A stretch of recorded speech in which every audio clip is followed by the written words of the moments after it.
So come to the point where you can finally rely on God's faithfulness, because in the place of God's faithfulness, there is absolute possibilities. Absolute possibilities. You know, in the case of Mary, the mother of Jesus Christ, it has never been recorded all through history before the time. Even after that time, I have not seen it anywhere where it is recorded that a woman gave birth without any relationship with a man. I mean sexually now. She got pregnant, gave birth after 9 months to a human being without any intercourse with a physical man. That is impossibility. Science cannot even understand it. That a woman gave birth after 9 months and everybody saw her pregnant and she gave birth and it was not a man that impregnated her. That is some high level of impossibility, but not with God, because if it is with God, there is nothing that is impossible. To enter into that realm of impossibility, impossibility becomes possible anytime you arrive at the place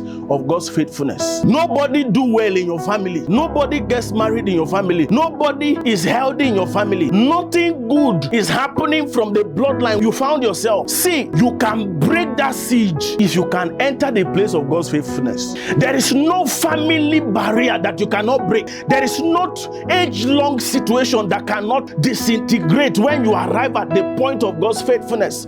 And that is why I'm speaking to you today, that God is faithful. John chapter 6 from verse 1 to 14. You will see a scenario where there was lack in the midst of the people.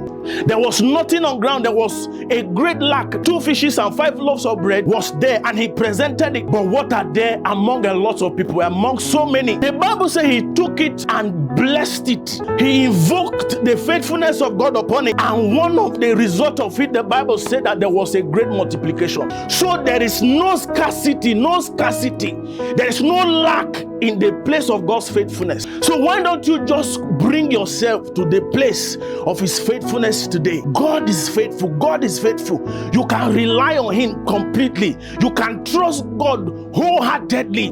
There is no lack, no scarcity, no want. You cannot be wanting anything that matters to life and godliness when you are in the place of God's faithfulness. So God is faithful. No lack in his faithfulness. There is no want in his faithfulness. No scarcity in his faithfulness. So when you enter the place of his faithfulness, what you have entered is abundance. What you have entered is prosperity. What you have entered is megalness. Megalness. You are no longer permitted to be small. You are no longer permitted to remain little. You are no longer permitted to remain on the ground when you are in the place of God's faithfulness, because there is no scarcity in the place of his faithfulness.